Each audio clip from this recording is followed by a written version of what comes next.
everybody, and welcome to another edition of the Chillin With The Villain podcast. I am your host, the villain, Marty Skull, and today we're asking the question, who killed WCW?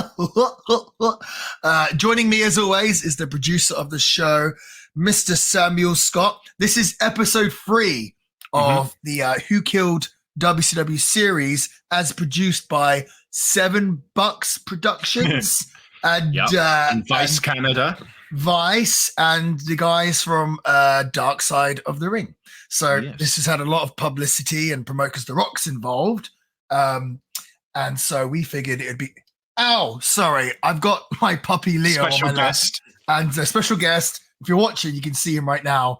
And normally, he's kissing me now. Thank you, buddy. He told me he said, "Daddy, if I sit on your lap, I promise I won't be a distraction." And now he's just bit me. So kind of went back on his word, didn't he? You were fleeced. But we did not go back on our word because we are reviewing episode 3 of Who Killed WCW. Samuel, how have you been? Pretty good. I'm enjoying this series, actually. You are? Yeah, I am. So it's good. I'm looking forward to getting just straight into this one. Well, we did review, obviously, episode 1 and 2, and so far, I've not been blown away by this series. It's an easy watch. Totally, yeah. It's been an easy watch. Have I learned anything that I didn't know before? No. Or have I heard any sort of different perspectives in episode 1 and 2? Not really. I think we've discovered that Bret Hart is a little bit bitter. We never knew that before. Right. Goldberg maybe as well. But so far, I do think, though, that episode 2 was maybe a step up from episode 1. Okay.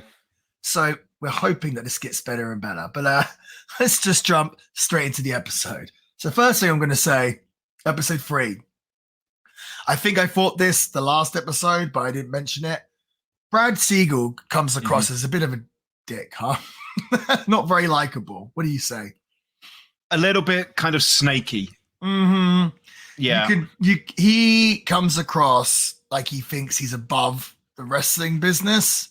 And it's kind of like, I don't know, that to me, like, and I'm not just saying that because I love wrestling and I'm a wrestling fan defending it, but I just think you thinking that you're just bigger or above anything is kind of a big turn off, in my opinion, no? Yeah, totally. So he was the president of Turner's sports division, right? At the time. And obviously he probably thought he was going to be this big hot, in his mind, some big hot shot handling it all. And when he was given the wrestling, he just saw that as and that's just not the right attitude. Right. And it's it wasn't just the wrestling as well. It was very, very successful at certain points. He does say that it was wrestling was the product that he liked the least out of all the things he was in charge of. And he says I didn't want to run it. So, I mean, I guess he's being honest at least, but I don't know. He doesn't really he kind of comes across as the villain in this mini series. They probably could have run with that a bit more, but I don't know. You could ultimately say that everyone kind of comes across as the heels in this show. This episode is mainly based around Bill Bush hiring the genius behind the Attitude Era, Vince Russo. And now, me personally, I've met Vince a handful of times, and I've always really, really got on with him well and thought he was just a really nice and fun guy. So it's kind of hard for me to ever talk badly about him, and I never would talk badly about him. I would probably more likely say, I didn't think this was the best idea or whatever else. But yeah, so Vince Russo comes into WCW after being the lead writer for the WWF, and he was originally the head writer for the Raw magazine. And I guess one day Vince read the magazine and was like, this is what the WWF needs to be, essentially kind of starting the Attitude Era. So go on, sorry. Yeah, I've never actually, have you read that? I've never read that magazine before, but seeing his articles, I was like, they look cool as hell. What's funny, actually, I was wrestling in Mexico at the weekend, and in Mexico, they have quite a lot of magazine stands. and I always go look at the magazine stands to see if they have the Lucha Libre magazine. Mm-hmm. It got me thinking, and I was like, I want to bring this up on the podcast because the wrestling magazines back when I was a kid was like a big part of my wrestling fandom. I couldn't always watch wrestling as a youngster. Like I didn't have Sky or cable. So a big part of how I like got the wrestling was through the magazines. And I think there was a lot of fans like me. And dude, I used to get so excited going to the store to see, the new magazine or to see what magazines they had. And of course, I would just get any of them that I could get or afford. Do you know what I mean? Like whether it was WWF, WCW, whatever it was. Raw magazine, I feel like, because for a while they had the WWE magazine and the Raw magazine. I think the Raw magazine was supposed to be for like a bit more of a mature audience. Yeah, dude, I had all of those magazines. Absolutely. Dude, so I've never seen or read this before. So I Googled it before we started recording. And on archive.org, they're actually all scanned and available. That's amazing. So here's Vince Russo's article from 1997, the 5 greatest matches of all time. Oh, wow. So yeah, pretty cool, right? So I'm actually going to go through these. What are the 5 greatest matches? So here's our top 5. It's making a comeback. It's making a comeback. Top 5 of Vince Russo's greatest matches of all time. At number 5, we've got WrestleMania 10, Bret versus Owen. I mean, that's got to be in the top 5. So number 5's kind of low, but okay. Number 4, we have the ladder match, Razor Ramon versus Shawn Michaels from WrestleMania 10 as well. I'm enjoying this. We both kind of... Hogan and Andre is going to be in this or not? Probably not. Yeah. I remember when we covered WrestleMania 10, it was like kind of hard to put these two in order because they were both so good. They were great matches. We've covered them both, by the way. Yes, indeed. Ladder match number 2 from SummerSlam 95, Razor Ramon versus Shawn Michaels is at number 3, according to Vince. Yeah. Number 2 is In Your House, September 1996. I don't know what the Mind Games. I like Mind Games. Okay, Shawn Michaels versus Mankind. Yeah, that was an awesome match. I'm surprised that it's above the other ones. Number 2, though, yeah. And Ricky Steamboat versus Randy Savage, WrestleMania 3 gets number 1. Wow. What do you think? I mean, it's a good list. It's a strong list. Again, my list would probably be a little bit different, but now he's going. Oh, dude, this magazine rocks. What the hell's going on here? Pictures of this is not the Raw magazine. You've gone on to something else now, I think. WWF Raw, page 34. Yep, WWF Raw. Looks like you've gone into some kind of other magazines. It does look like that. When Hunter Hearst Helmsley gave up for the wisdom of Mr. Perfect. This is WWF Raw magazine. Okay. I don't remember. What the hell is going on here? I don't know. Anyway, let's get back to Who Killed WCW. All right. So yeah, Russo was the lead writer for WWF. And then we spoke about this the other week when talking about WCW, when they added a second show and it was kind of like the death of the company. And we were sort of suggesting that a TV show, like anything more than one like TV show for a wrestling company is like really difficult and can, maybe end up being like stretching those resources and just kind of wearing the audience thin. So it was interesting to see when Vince Russo basically, he's told this story for years, when Vince McMahon basically told Russo, okay, we're doing a second 2-hour show and, you're going to write it. And he's like, I already write 2 hours of Raw every week. This is too much. And he decides to leave and go to WCW. Yeah, because it's not just one more. It's double the production. Like it's 100% on top of what you're already doing. That is crazy. It is actually surprising. So when WCW did Nitro and Thunder, I feel like they really struggled with it. And now AEW does Dynamite and Collision, and I feel like they manage it, but Collision definitely seems like not as big a show as Dynamite. Agreed. It is. I mean, obviously WWE just has so much experience, but they've done a really good job. WWE, I feel, at least in the last year, maybe not always, but making Raw and SmackDown both feel like big shows, I think, I don't necessarily see like an A show and a B show being a bad idea. I guess you could say like NXT is WWE's B show, right? You could look at it like that. Yeah, I guess so. I mean, they do have Main Event, which is I think it's even less than a B show. I don't even know what that is. Actually, I think for maybe now, or at least for a while, like people looked at SmackDown as the A show. For years and years, it was always Raw was the A show, but now I think it may be SmackDown. Either way, like very difficult to put out that much content. Right. Russo wasn't having any. There was a lot of excitement when Russo was coming to WCW because obviously everyone thought he was the guy, kind of the creative genius behind the Attitude Era, and it seemed like the mid-carders and I've heard Disco Inferno say this, they were all very excited because in the Attitude Era, it seemed like everyone had storylines from like top to bottom of the card. And I guess when you're a mid-carder, that's all you want is like something you can get your teeth into in a storyline. So there was, I guess, what's the word? Optimism finally in WCW for Vince Russo coming in. We see the Russo talking heads and Russo is funny. He's talking straight away. Hogan didn't trust me. Hogan being a Bischoff guy. I guess this is very obvious, but Russo tells us that he was a Jerry Springer fan. He's like, it's controversy, characters, and a storyline. Like he looked at Jerry Springer for his model of writing, which is kind of cool. I think I've thought about Russo for a while, and this episode kind of really stamps on it. He constantly says, I was trying to write a television show, which is like, yes, we understand, but pro wrestling is a lot more than just a television show. Yeah. Do you know what I mean? And I know his job was only to do that, but it's like, you still can't using that every single time. It's like, but wrestling is more than just a television show. So I'm going to get flack for this, but for people who just treat wrestling with reverence, yes.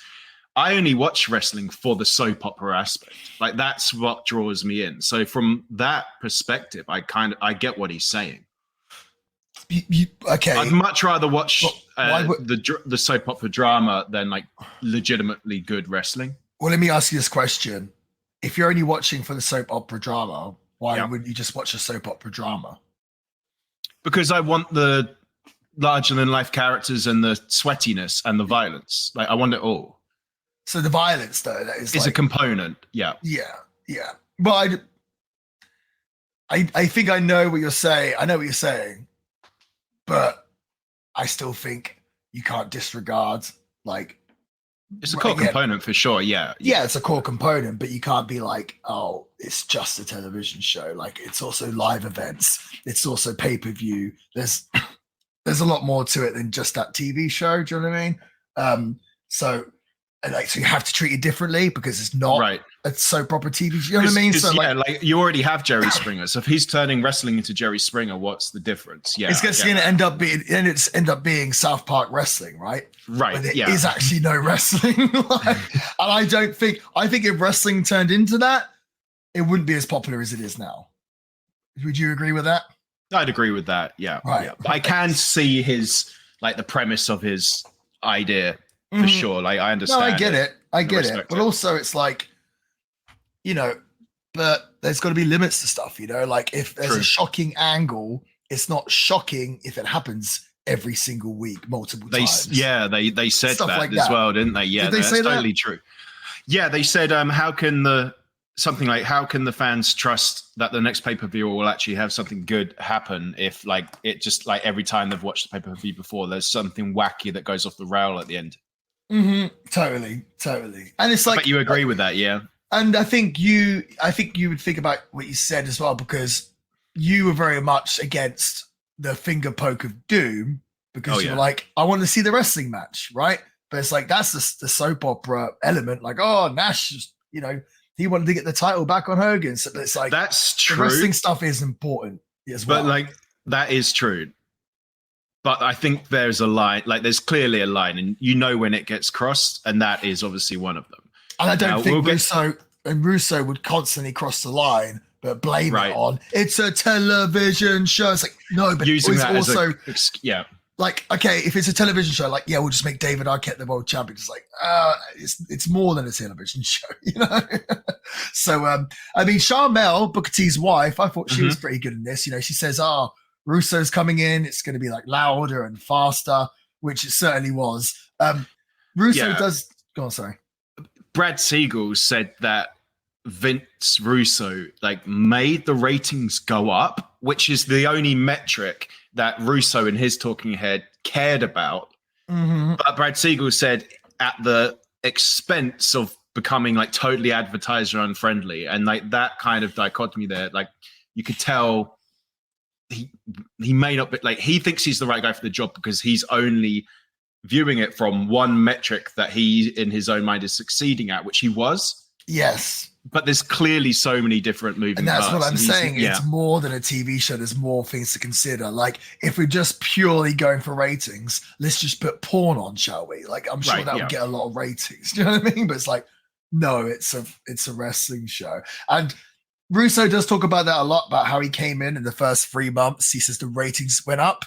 Brad, I'd have to look at the ratings because Brad Siegel says like, yeah, they went up a little bit. Right. At the same time, I think the ratings going up a little bit is quite, to give the devil its due, like is pretty impressive because things like that take time, I think. Yeah. Like it's not going to happen overnight. You know what I mean? Like Russo would probably need at least 6-9 months, maybe even a year to really see if he make like an actual difference. So the fact that they went up in 3 months, I think that's, it's cool. That's pretty good. At the same time, is it at the expense of the product though? Yeah. Do you think watching because it's car crash? Right. Yeah. Do you think him coming in was like a quick fix? Right. Well, obviously the company. Yeah. I mean, the company. It was obviously flawed from inside, and like the foundation of the company just wasn't strong. And them thinking, oh, we just get a new writer that's going to solve everything. Like there was much bigger issues than like just the creative, I guess, within the company. Right. And as we've already kind of decided that Who Killed WCW was the Turner, the executives. Yes. And that's never changed, did it? I mean, but what Russo did, I guess, was do a bunch of stuff which was kind of a bit embarrassing to watch as a wrestling fan, I think you'd say. Yeah. Let me ask you this question. Out of all the things he did, because they do mention like Conan was great in this again. I'm not just saying this because he's my guy, but he just comes across as cool and knowledgeable. He says like, yeah, I understand wanting to like, push the boat and get people watching, but like a Judy Bagwell in a pole match, like, why would you want to watch that? It's like all about the ratings, but okay. Out of all the things that Russo did or was a part of, what do you think was the most offensive or the worst? Because we've asked a question before, which was worse. I think the question was it the Finger Poke of Doom or David Arquette winning the world title? I can't remember what we decided now on that. We both came up with an answer. But overall, like this the Bash of the Beach thing they cover in here, which is really bad. Russo winning the world title. There's been a whole bunch of things. Like, what would you say was the worst thing? Honestly, I don't think it's David Arquette his way. They said like he made it advertiser unfriendly, but then like he's basically doing a cross promotion for a Hollywood movie. So isn't he kind of trying to? You said it's like many moving components. That's kind of like surely that's a misguided, but like an attempt at being good for business. So it just didn't pan out. Mm-hmm. I don't think that's the most egregious thing at all. And we'll talk about David Arquette in a bit, right? Because he came on. Now, honestly, I think it's him winning the title. Like the David Arquette thing makes sense, right? As so, in, like it doesn't make sense, but at least a little bit. Yeah, you can appreciate why. Like there's an argument. Yes. But him winning the title just seems self-serving. Yes. Yeah. And he complained about it, that people were trying to beat him up. Like, yeah. I tell you what, like, I really like him, man. But like Conan, Booker T, Goldberg, Brett, of course, Kevin Sullivan, not Russo fans, but like Goldberg called him a shit stain. Yeah. Well, so they talk about the theory that in the WWF, like Vince and I guess guys like Pat Patterson, Bruce Pritchard, they were like a filter for Russo. And I see. Yeah. Yeah. So Russo would have his wacky ideas. And I can actually see like that. His editor almost. Yeah. Keeping him in check. Like obviously Vince had final say. But I think the reason why he liked Russo so much is because we have a saying in wrestling that the worst idea is no idea. Do you know what I mean? So when you're trying to come up with creative for wrestling, you just want ideas. Do you know what I mean? Like, you would take ideas from anyone. It doesn't matter if they're knowledgeable in wrestling or not. You just want ideas. And then that gives you something to work with. Do you know what I mean? And you can go from there. And clearly Russo had a bunch of ideas. So for Vince, that was probably great, because Vince could throw 20 ideas at Vince and one of them may have something. Do you know what I mean? But that's better than someone coming up with 2 ideas which both won't work. Do you know what I mean? So I think that's maybe why McMahon liked Russo so much. But what do you think was the worst of his ideas in WCW? I think maybe this Bash of the Beach thing with the thing with Jarrett laying down and then the Vince Russo shoot promo. That I think was like, I remember that happening, just being like, oh my god, WCW's just completely jumped the shark now, you know? Like the finger poke of doom, you were like, oh, that was just really lame and bad booking. You know, Goldberg, I never thought Goldberg losing the streak was that big a deal. But that Arquette winning the title, you kind of like, oh geez, like, you know, roll your eyes. But the Bash of the Beach thing, you're just like, oh my lord, like, have they not learned their lesson? They just and now they're, you know, talking about Hogan's creative control on TV, and it's just like, you're just losing everyone at this point. You're like, who is this even serving? Who is this for? Who finds this entertaining? No one. So, and Russo winning the title as well, I think was just, you know, silly. I just think, like, I mean, we'll get into it. Like, I kept winning the title, Russo winning the title. I understand that it's a television show, but like, the title, you know, the TV show has to have some purpose. Do you know what I mean? Yeah. And the reason why all the guys are fighting. And if you make that reason like not important whatsoever, it kind of takes away from the whole show. Do you know what I mean? It's like a movie, the character needs something to like a motivation. conquer. Right. You know what I mean? If they don't, then it's kind of like, yeah, what's the point? So when they put, you know, you can say, oh, it's a work, it's fake, whatever. But if you make that title mean nothing, it's kind of almost like, you know, I think that's why people felt so offended by it. And it's kind of like, how, you know, why are you going to pay for a match on pay-per-view? Like, let's say you really want to see Bret Hart win the world title, so you'll pay $60, whatever it is, to see it. After like guys like Russo and David Arquette have had the world title, or anyone can have the world title, why are you going to care if Bret Hart wins it or not? Do you know what I mean? It's like devalues it. It completely devalues it. Yeah. So like, I can see the argument, like, oh, it's a TV show, or oh well, Arquette, you know, helped promote the movie. And it's like, okay, but there's other ways you can promote the movie as well. And you know, Russo's excuse, which he's always said, is the next day it was on the front cover of USA. And that's kind of like justification for it. And it's like, what, Russo, I'm pretty sure you could have murdered someone and it'll be on the front page. Yeah, it doesn't make it good. Yeah, doesn't make it good, right? And that's one thing I'll say about Russo. I find him entertaining. What I will say about Russo is I feel like Russo, even to this day, like Bischoff is pretty good at being like, yeah, this was a bad decision. Like I made a mistake. Russo, for whatever reason, doubles down. Yeah, he always doubles down hard. You notice that? Yeah, isn't it funny how like complex of a landscape wrestling is? Like how one decision can have so many different like opinions on it, and just it's wild. Like to juggle all that. You mentioned some of Vince Russo's bad ideas and compared one of them to the finger poke of doom. We've got to talk about that bit where the bucket of blood dropping. Kevin Nash says, "Oh yeah." He goes, "Play that clip of the blood, but you know the blood dropping." Just hang on, just 1 second. Just for anyone that doesn't know, they tried to do a bloodbath spot with Nash where they dropped blood on Kevin Nash, but it completely missed him. It landed like to the left of him. So that's what we're getting at. Yeah. Yeah, and Kevin Nash on his talking head says, "Play that clip after playing the finger poke of doom, and tell me which killed WCW." It's like the finger poke of doom, mate. Well, he tries Neither to make of them, but he's like, look at the crowd and like see which one was, you know, killed WCW. The blood missing Nash was never a big deal. Like, they would use it in like highlight packages to show how bad WCW was, but like that wasn't really a massive talking point. And like that's just a technical mishap. Yes. which can happen. Right. People will Which forgive that, right? Completely forgive that. It's funny because Nash is one of my favorites of all time.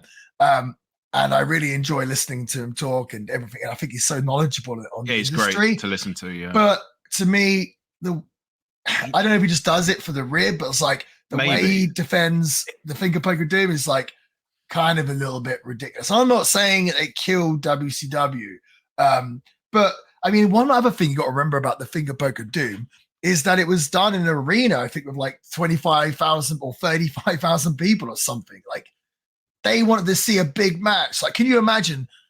I mean, I know pay-per-view is different, but even if it's TV, let's say on TV they're advertising your money Mike Tyson and fight. Do you know what I mean? And you've paid for a ticket, you got to see Mike Tyson fight, and then you just don't do it.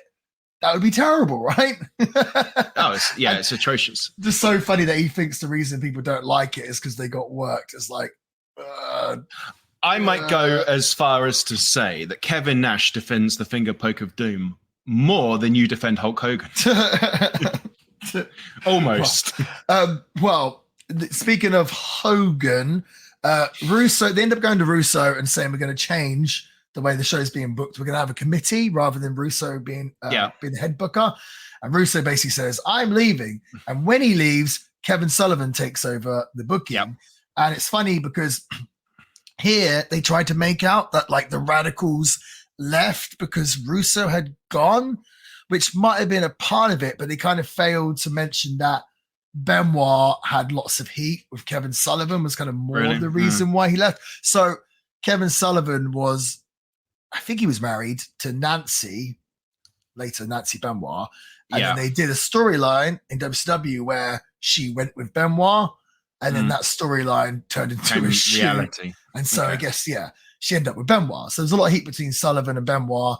And I guess when Sullivan got put back in charge of booking, Benoit thought, the writing's on the wall. And the other guys around him were fed up as well. It was kind of like, let's all leave. But in this documentary, or this series, or this episode, they kind of tried to make out that like Russo was the savior for the mid-card. So when he left, they all decided to go, which some truth to it, but not, the complete truth. Then they talk about how Sullivan put the belt on Benoit. And the reason why Sullivan did this was because he wanted to show those guys that, no, like, you can work with me, you can trust me. Basically, because they were worried, okay, we're not going to get pushed now because he's the booker. And he's saying, like, no, here's the belt to Benoit. And he's trying to show to the rest of the roster that, like, he's not going to be biased or anything else. Do you know what I mean? What is kind of crazy about that is they did it knowing that it was Benoit's last night, I'm pretty sure, which just seems, I get Benoit's, I get Sullivan's reason, but there's another thing actually, which I did notice was quite unusual to see, because normally these documentaries are normally produced by WWE. Obviously, this one isn't. And it's surprising because they have all the footage, which we still haven't worked out how they've done it. But when they're talking about how good the WCW mid-card was at one point, they're highlighting Benoit, which actually kind of took me aback, because when you watch these documentaries produced by WWE, never mention. They don't. Well, it's not that, they just don't mention him. No footage, no nothing, right? So it's actually kind of interesting. It kind of took me aback almost. And it's kind of like he is a part of the whole story, so it's kind of hard to not take him out of it. Do you know what I mean? And I guess I understand why WWE don't, but so the Radicals leaving WCW for the WWF. Again, I don't know about this one. I always wonder, like, kind of how big a deal that was, because at the time I didn't really think it was that big of a deal. But now they kind of make out that it was a big deal, and it's kind of like maybe it was. I'm not sure. Like they try to make out now that it was like Hall and Nash jumping ship. Do you know what I mean? Which they said it was like one of the first times, or the first time it's gone the other way. But it really wasn't. Really, loads of guys had left WCW for WWF. Oh, like think about it. Before this, there was Jericho. Oh, Chris Jericho, yeah. Steve Austin, Triple H, Mick Foley. Yeah. There were loads of guys, right? Yeah, fair. Like Ric Flair, like loads and Undertaker even, you know? I know he was a big star in WCW, but like, it was weird how they tried to make that out. Like, oh, it's, I don't know. I got suckered in by the fake news, clearly. Well, I'm trying to look at it, you know, trying to make sense of it. I guess the bigger stars had left the WWF to go to WCW. Typically, it was lower card stars that had left WCW to come to the WWF. So maybe that's what they were getting at. But even then, like Benoit and that, they weren't massive stars in WCW. I mean, maybe I'd take that back. They were kind of big stars, but they weren't main eventers yet. Right. They said they got their best years ahead of them, which was the difference. Yeah. That's what they said. It's funny because they said that, but I'm pretty sure Dean Malenko was maybe getting along a bit at this point. Do you know what I mean? Okay. Again, they look back at it and they try to romanticize it. Like these guys came to the WWF and became big stars. It's like only two of them did. Do you know what I mean? Yeah. Like Malenko, I'm sorry, like I love Dean Malenko, but he was definitely a bigger star in WCW. And so was Perry Saturn as well. And Perry Saturn, yeah. And I always think it's funny because I always see on the internet like, oh, you know, WWF did Perry Saturn dirty. And it's like, Saturn had all these drug issues and everything. Like, there's nothing WWF could have done. Like, that's on him. Do you know what I mean? Yeah. You could maybe argue Dean Malenko, maybe, but, I feel like Dean Malenko did just as well as maybe he could have done in the WWF. I mean, maybe he could have become tag champion or something, but I feel like it was kind of obvious he was never going to be like in that main event scene, which he wasn't in WCW either. Right. Did he have a backstage role in WWF? Yeah, he wrestled for a couple of years and then moved into a producer role. And he was a producer / agent for years. So like he was a big asset to the WWF. But he never, what did he do? He had that great match with a little program with Lita on SmackDown. Yeah. He was the light heavyweight champion for a while. He had that great match with Scotty 2 Hotty at Backlash 2000. Was it 2000 or 2001? 2000, I think. Yeah. I remember that Lita one though.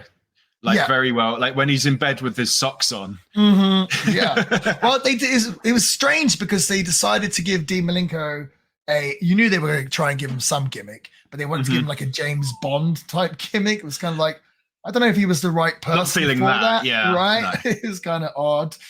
But anyway, so the Radicals jumped ship to the WWF, and they were, again, in this series, they were kind of making it out like that was like the nail in the coffin for WCW, which was, I don't know. I mean, for years, the mid card had kind of been the glue that kept WCW together. It's kind of like you knew if you watched the show that the main event might suck, but the mid card, you're going to see some good wrestling. So I guess I understand. Bischoff says that when he saw the Radicals turning up with the WWF, he knew he was going to get a call back. Basically, this led to both Russo and Bischoff kind of running WCW now, which brings us into the whole Millionaires Club versus New Blood storyline. And what's funny is they explain the storyline like, oh, it's how the young, hungry talent are being held down by the established, well-paid superstars.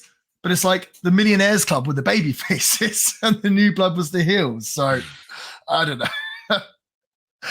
There is one thing in here actually, which I don't think I've seen before. Hogan in the ring saying, oh, everyone's saying Hogan's getting older, but so is every other wrestler in the locker room. Which I thought was kind of cool. This leads us into the Ready to Rumble. Yes. I definitely know that it was Schiavone that suggested Arquette winning the title, but I guess I kind of forget every time. So then when you hear that, you're like, oh, yeah, Russo said that in this, right. And then you're like, what is Schiavone sort of suggesting at AEW if he's the man behind Arquette winning the world title, you know? And Bischoff here, I felt like he lost a little credibility for me when he's like, I didn't see the harm in it. It's like, you didn't? Really? Like you made wrestling big from putting it from like a reality-based wrestling, and then Russo winning the title. I think Guy Evans is an author. He kind of put it best when he said, it was just like another nail in the coffin, right? None of these one moments killed WCW. Alone, but chipped away at its chipped away, and I think they just credibility. lost credibility and equity with the audience, right? Totally. Like, how many new viewers do you think they gained from Arquette winning the world title? No, not one. They must have lost viewers. Yeah, they lost viewers. Like, I don't understand how they couldn't have seen that. I mean, we've discussed it before on the show. We do have, you can go in the archives, we review the episode of Thunder, which David Arquette wins the world title. So we've discussed this a bunch before, but like, how did no one think, this is not going to be good? And it's actually going to be bad. Yeah, the thing is, it seems like a lot of people signed off on this and none of them had an objection. It wasn't just Tony Schiavone and like Vince Russo, right? And Eric Bischoff. There was even Siegel did, right? Yeah, it's bizarre. They wanted to promote this movie. It wasn't even like the movie paid them to do it. Do you know what I mean? Like, that could have been a good excuse, but just did it off their own back. There was one thing in here, actually, obviously, which was kind of new. Booker T admits that he never thought he would be world champion because he was black. Now, I thought he was going to suggest that he never thought he'd be world champion because the mid-carders couldn't really break through into that top level. Upper echelon, yeah. So it's kind of, when he said, because he was black, I was like, whoa, like he didn't, I was kind of surprised by that. And I guess before him, there had been Ron Simmons. I think he was the first black champion, just as a whole. In WCW? Or in WCW, yes. Yeah, in 93, I want to say. But who knows? Do you know what I mean? Like, we don't know what the climate was like back then. Right. I will say this. It's kind of funny. I was a big fan of Booker T in this era, like short-haired Booker T. And I'm also a big fan of the Booker T that ended up in the WWF. But for whatever reason, to me, they almost seem like two different wrestlers, and the only thing that's really different is one, he's got short hair, and the other one has got like longer hair. But it just seems like, I don't know, they seem like two different wrestlers to me. I'm not sure I feel that. Would you don't? You see them as the same wrestler? Yeah. I don't know why I do then. I also think, to me, Booker T looked shorter with longer hair. I think that, he looks quite imposing, Well, his short hair was also kind of very like sharp, like, like the sides. It wasn't rounded or anything. And it probably like accentuated his height, right? Yeah, okay, that makes sense. I mean, I guess also when he said shorter hair, he was in WCW. Maybe the wrestlers were smaller than when he came to the WWF. Or maybe. In WCW, he was working in the mid card against smaller guys. I don't know. I thought Booker T was pretty good in this, huh? He had a good episode. Yeah, right? He did. Yeah, I felt like he gave like, a lot of insight. They showed the whole angle of Jarrett laying down for Hogan. It all gets a bit complicated. I'm still not really sure exactly what went on, even after all these years and after it's been covered so many times. I'm going to assume you were kind of confused as well. Totally. And then later Russo comes out and does this shoot promo. It was all just, again, this is what I think was actually the worst thing they did, because just none of it made sense. And just, as a viewer, like if I watch a show on Netflix or a movie and I'm just confused, I just turn off. Do you know what I mean? If I don't understand something, it's not a good feeling, is it, when you're in the movie theater and you've got to ask the person you're with, like, to explain stuff, right? And I think that's what happened here with WCW. That being said, after that, in the same show, when Booker T won the world title, the crowd still went absolutely nuts. Yeah. Which, and I did see Booker T comment on this, because it's funny, on this documentary, didn't he say that he only found out like 10 minutes before? Yeah. Was he suggesting that he only found out 10 minutes before that he was going to win the world title? Or that he had a match? Okay. Because he kind of implied, I don't know. It's one of those two, because he kind of implied he did his little pre-match promo on the spot because it was all thrown together, which was a good promo. The fact that he had a pre-match promo and he seemed relatively put together on it and fired up kind of led me to believe that he's knew that he was going to have a match. He was match ready. So after I watched this episode, which was today, it on my YouTube, it suggested this video of Booker T talking about this, which he had put up about 4 hours ago. And Booker T was saying that he knew he was going to win the world title like 2 or 3 days before. So, which contradicts what he said in this. So it was kind of a little odd. Because the video I watched, I'll send it to you. Booker T's kind of mad about this whole deal because he's like, Hogan and Russo or Bischoff knew that I was going to win the world title. He's like, if I knew 2 or 3 days beforehand, they knew 2 or 3 days beforehand, yet they still did all this BS before my title win to kind of take away from my world title win. And he was kind of mad about it. So yeah, I don't know. It's I don't know if it's wrestlers forgetting stuff or just kind of twisting the truth to make a better story. I don't know. But again, this whole thing got really messy. Russo comes out with a big line when he says, I thought I was more talented than 80% of the roster. Jeez. So much so that he puts the world title on himself. Yeah. Now, I watched the spear through the cage. I don't think Goldberg was trying to hurt Russo on purpose. Like, Russo had fed like near the barricade. If he wanted to be speared down the ramp, he needed to be there. Facing, yes. Yeah. Like Goldberg just came at him straight, right? Yeah. So I don't think it's fair for Russo to blame Goldberg. And Goldberg gives a great line where he says, if I wanted to intentionally hurt him, he'd be underground right now. Goldberg kind of comes across this whole series as just like, don't give an F. So nonchalant. Like, yeah, it's great. He's not sugarcoating anything, is he? No, he's not. Totally, yeah. I think we said it was refreshing last week, right? Kind of, yeah. And then because of all this is another thing about Russo, which I don't really like. I like Vince Russo. Always been nice to me, but I will say, and I don't think, do I think he's a genius? I'm not sure. I think he definitely had loads of good ideas as well as loads of bad ideas, much like anyone. I do think he double downs on a lot of stuff and can't really admit when he's wrong, which I don't find a very attractive trait. And he also does this, which I kind of hate. He always says about like how much he hates the business. And I don't like it when anyone says that, because I'm just kind of like, the business doesn't owe you anything. Do you know what I mean? And it's like, he talks about this like, oh, like I took so much punishment for the business or whatever it is. It's kind of, to me, it kind of, he says actually the line is how much damage this business did to me.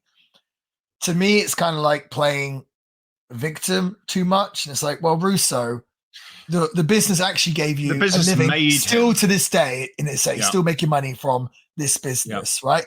And it's like, it's not the business that you don't like. It might be the people in it that you fought with or anything else. But to blame it on just the business as a whole, I think you're failing to take any responsibility yourself, if that makes sense. I agree. Yeah. That was not a good look. I just think, like that. Yeah. And I just think like, you don't say I hate the business. Say, oh, I hated dealing with this person or I hated this and that. But like that to me, just kind of like, ugh, I don't know. It just, and it's not, and the thing is, it's like the things he doesn't like about the business are in every type of business. Do you know what I mean?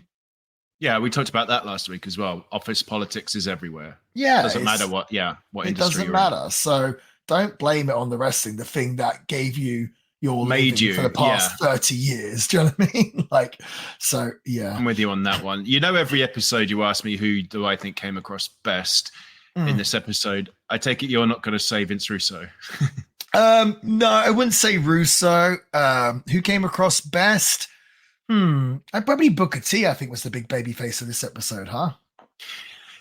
I agree. So Bischoff lost credibility with you, but I've got to say, he does seem like, unlike Russo, to be to accept consequences and to admit when he's wrong. And he also was the only person to be polite towards Russo in this. He obviously is not his number one fan, but he was like, as a person, he's a very nice guy. He's like, Eric Bischoff does come across as a good guy, like a really nice guy. Yeah, I'd agree. Yeah. So he still came across well, but he did kind of, like you said, like show some flaws. Booker T, I would agree, came off really well, but then said one thing and then uploaded a video 4 hours earlier today saying actually the thing I said is not true. So who knows? But he came across well. I will say like the actual star of the show, whether they came across good or bad, is not relevant. Is obviously Russo, right? He was the star of this one. The episode was based around Russo. Yes, wasn't it? So And Vice do this very clever kind of. They call the episode title "New Blood," which obviously is a direct reference to.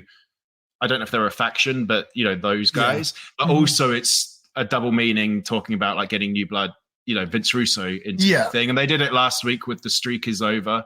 They meant obviously Goldberg's is literally, but they're metaphorically it's WCW. Like they're very clever at that. Yeah, I'd say so. We did at the end of the episode, we got a little look, some teaser clips for next week's episode, which should be the final episode 4. And I'm actually very excited, and I hope it is, because it seems like that we're going to get footage from backstage from that last night of Nitro, which we've never seen before.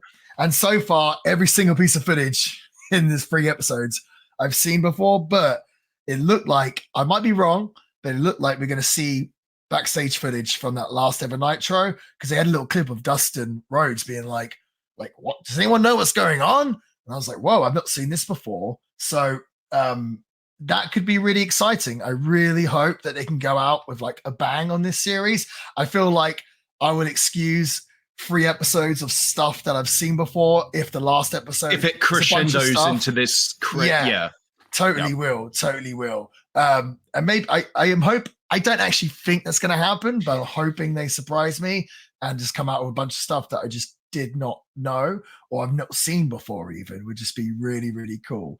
But yeah, overall, pretty enjoyable episode. You knew going into this, the Vince Russo episode, it was like, it was going to be what it was going to be. I think, totally. No one, like you said, no one really defended Vince Russo in this. And I think other than Vince Russo himself, it might have been nice to have some talking heads from. So, for example, I've heard Disco Inferno defend some of Russo's sort of ideas before, or at least, not even necessarily saying they're good, but kind of like explaining them at least, or the thoughts behind them. So stuff like that. I definitely like it when there's more than one perspective. Do you know what I mean? I like to hear people's different opinions on something rather than everyone just being like, the Russo stuff was rubbish, So yeah. But what about you? Did you enjoy this episode? Yeah, I did. I think the content that they deliver is best suited for someone like me. Not necessarily aimed at someone like me, but best suited for someone like me. So I think for all 4 episodes, haven't seen the final one yet, that I'm always going to be getting more out of it than you would. And that's just the fact of it. Like, this is how it's going to be. So so I'm enjoying this so far. Like I said, very easy to watch. This episode is a little bit more drama filled and bombastic, which is fine by me. It's a television show. So we like drama and bombast. Exactly. Yeah. So enjoy another enjoyable one. Just watch the series, guys, if you can find it or afford it. Yep. It's cool. I like it. Absolutely. Well, I wouldn't recommend someone to watch, like, it's 4 episodes. So like watch the first 2 and then be like, I wouldn't recommend the third, by this point, just watch the frigging series, guys. It's you'll like it. Yeah. Or you'll hate it, in which case tell us in the comments. Well, that was WCW, or Who Killed WCW episode 3. Yes. Last night, I mean, we're recording this, it's not live, obviously. Last night, I actually went on Twitch with Sabu, which is completely random. Not sure how I ended up on Twitch with Sabu, but I had a pretty good time, and it made me start to think, you know what, maybe, I mean, we've spoken about it before on the podcast, but I was thinking, we need to start either twitching or going live on YouTube. We did at one point ask, I don't know if you remember, Sam, we asked the audience, at least on Instagram, which they would prefer. And I think the majority was YouTube live. So we're going to start looking into that, and maybe we're going to switch some stuff up with the podcast. But the Twitch with Sabu, I don't know if you can go back and watch it. I think it was just live because they no VOD. Footage. Yeah. Yes. but I'm going to try and get the footage and maybe put some clips on my Instagram. So cool. Keep an eye out for that. And speaking of Instagram, please follow us on that, TikTok and YouTube at The Villain Pod. And as always, please leave us a 5-star review to the podcast. That would really help us out with the algorithm. And if you do, we'll read out the review on the show and you'll get a shout out. So that would be great. But other than that, yeah, let's look forward to episode 4. And also next week, I think, Sam, is a big week, huh?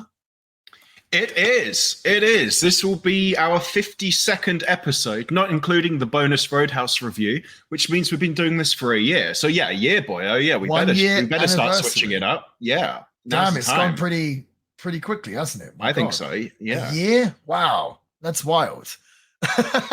In fact, I'm going to ask the viewers now, what has been the highlight of our first year? What have you enjoyed most? What has been your favorite moment from the Chillin with the Villain podcast?